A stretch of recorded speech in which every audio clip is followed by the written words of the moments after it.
पहलगाम इथल्या दहशतवादी हल्ल्यामध्ये डोंबिवली पश्चिमेमधल्या श्रीराम अचल इमारतीमध्ये राहणारे अतुल मोने यांचा मृत्यू झालेला आहे। ते रेल्वेमध्ये कामाला होते आणि हे त्यांचं घर आपण पाहतोय पाठीमागच्या बाजूला दुसऱ्या मजल्यावरती घर आहे आणि ते आपली पत्नी आणि मुलीसोबत जम्मू काश्मीरला फिरायला गेलेले होते आणि त्याच दरम्यान पहलगाम येथे जो काही हल्ला झाला त्यामध्ये त्यांचा मृत्यू झालेला आहे। या घटनेनं संपूर्ण इमारतीमध्ये राहणारे जे त्यांचे मित्रपरिवार आहेत त्यांच्यावरती शोककळा पसरलेली आहे, दुःख व्यक्त केलं जात आहे आणि 3 सख्खे भाऊ जम्मू काश्मीरला जाण्यासाठी गेलेले होते, तिथे फिरण्यासाठी गेलेले होते। मात्र तिन्ही सख्या भावांचा या दहशतवादी हल्ल्यामध्ये मृत्यू झालेला। मात्र शेजाऱ्यांना त्यांनी जम्मू काश्मीरला जाण्याची कल्पना देऊन ठेवलेली होती।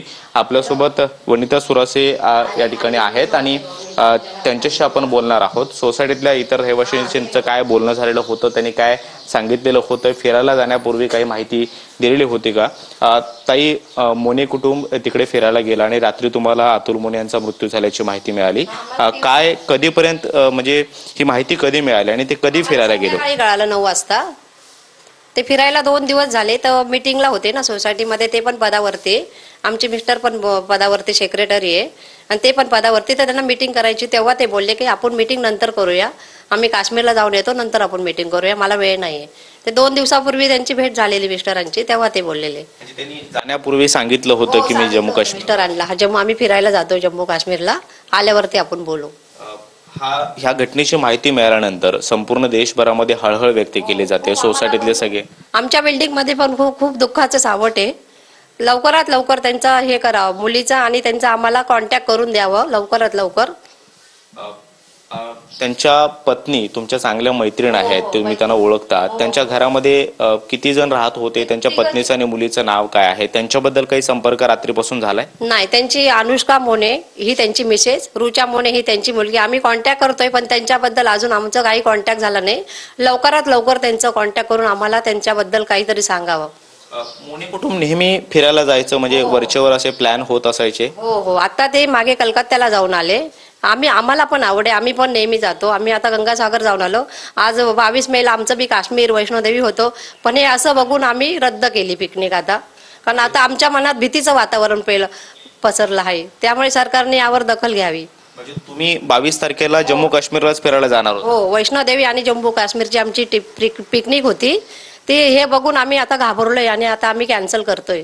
जायची आता हिंमत होत नाहीये ही घटना बघून? नाही, आता यावर सरकारने काहीतरी निर्णय घ्यायला पाहिजे, पर्यटकांचा जरा सुरक्षा वाढवायला पाहिजे। इतर रहिवाशी सुद्धा रात्री उशिरापर्यंत तुम्ही सगळे जागे होतात, या घटनेची माहिती? 3 वाजेपर्यंत आम्ही जागे होतो, पण त्यांच्याशी काही कॉन्टॅक्ट झाला नाही आमचं, अजून पण कॉन्टॅक्ट नाही होते।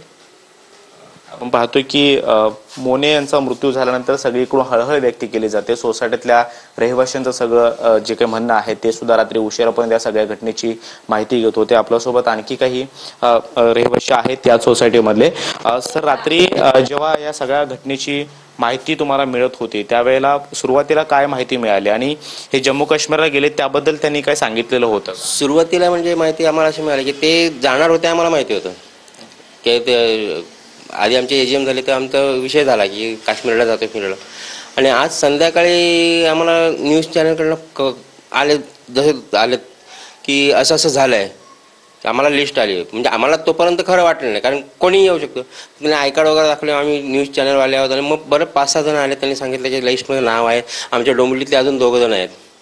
तर आम्हाला म्हणजे हा खूप शॉकिंग न्यूज होती की, कारण एकदम म्हणजे आमचं खास मित्र तो, आणि छोटी मुलगी तिची आता जस्ट म्हणजे लाईफ सगळी सुरू झाली आणि काश्मीर बघायला गेला आणि तिथे ही घटना झाली, म्हणजे खूप वाईट आहे।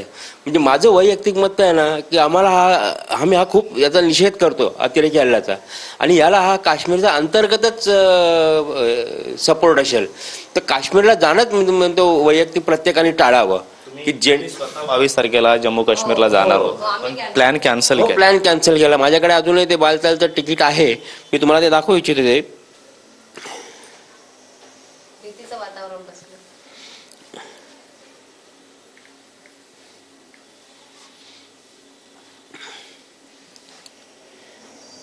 रात्री काही संपर्क करण्याचा प्रयत्न करत होता त्यांच्या केला मी त्यांच्या पत्नीशी संपर्क करण्याचा। सुरुवातीला त्यांचा नंबर बिझी लागला आणि नंतर मग मी कॉल केला तर रिंग वाजते पण ते उचलत नाहीये, कदाचित मग त्या ह्या गडबडीत ते असतील सगळे। आणि हे बघा, हे माझं बालतालचं तिकीट आहे, हे रजिस्ट्रेशन झालेलं आहे, मी इथे आता जाणार नाही. काश्मीरचं माझं रिझर्वेशन प्लॅन रद्द केला. हो, आता मी रद्द करणार म्हणजे मी पुढे काश्मीरमध्ये जाणारच नाही. जोपर्यंत ही स्थिती कधीच नाही जाणार. कधीच नाही. यापुढे जोपर्यंत स्थिती योग्य होत नाही तोपर्यंत आम्ही काश्मीरला जाणार नाही. हा आम्ही ठाम निर्णय घेतलेला आहे की जोपर्यंत, कारण आमच्या पैशाने तुम्ही तिथे राज्य करता आणि त्याचा मास तुम्ही आम्हालाच दाखवता, तर आम्हीच तिथे येत नाही ना. काश्मीर शांत होतंय असं शांत होत नाही तोपर्यंत आम्ही तिथे काश्मीरमध्ये जाणार नाही. हा आमचा ठाम निर्णय आहे आणि हा निर्णय माझ्या मते प्रत्येक भारतीयाने जर केला तर यांचा कमरडा तिथेच मोडेल.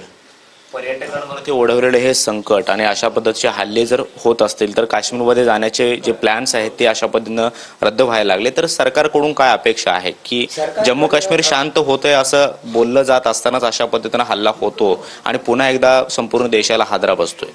नाही, सरकारकडनं आमची हीच अपेक्षा आहे आणि सरकार करेल याचा